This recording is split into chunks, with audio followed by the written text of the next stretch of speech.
Howdy, everyone. In this video, we'll talk about monitoring student work and how to guide and lead students as they do their work. This is step 2 of the 5 practices. So step 0 was finding the task. Step 1 was anticipate. And now we're going to monitor student work.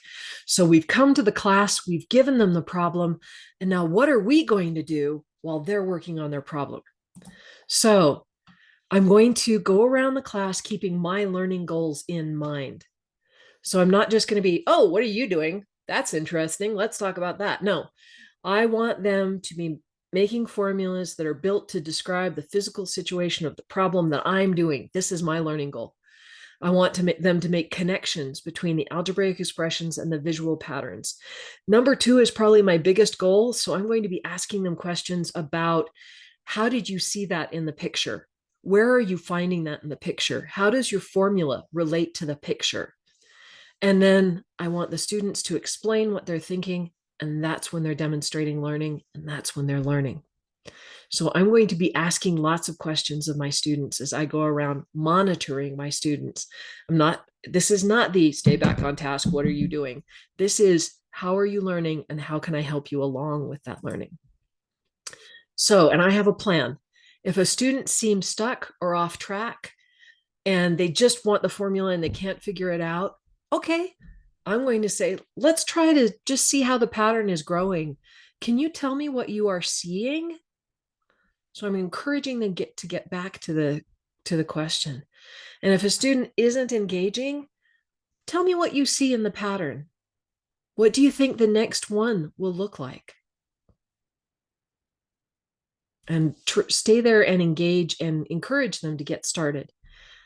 And if they have a formula, but they don't want to deal with the pictures, I might interrupt classwork time and have a student who's seen lots of patterns in the picture come up and present what they're seeing in the picture, not the conclusions, just patterns, and say, thank you. Okay, students, now that everyone has an idea of a direction to go, talk to you in a few minutes.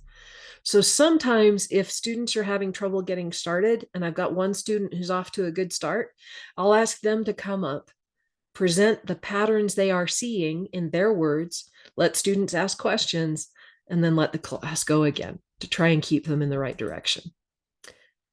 And I anticipated, so this is the same slide as the last presentation.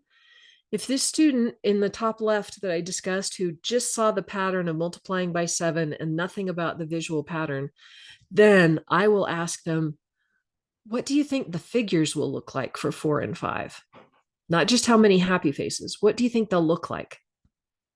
Oh, okay. And maybe then they'll get going. Or if they're seeing multiples and pieces, that 4 across in the middle and 12 on the left and 12 on the right for figure 4, then I might say, how do you know where to put the crossbar?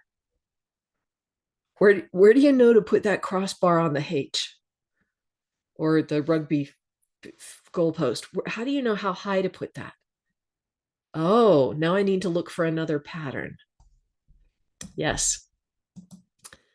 Okay. And then I might ask, please explain to me your thinking. How did you figure that out? If they're doing any of these solutions that we've seen. And then while I'm observing and helping the students, I complete this monitoring chart. So I filled in all of these names. This is what I saw people doing that I may want to discuss in the discussion later in class. So as I was monitoring, I was taking note that Lolo did this, Serena did this, Farina, Rick, Siope, Anna, all of these people did these things that I may or may not want to discuss later on in class. But I was taking notes as I was helping the students along. I hope that makes sense as to some of the things to do during monitoring. Thanks. See you in the next video.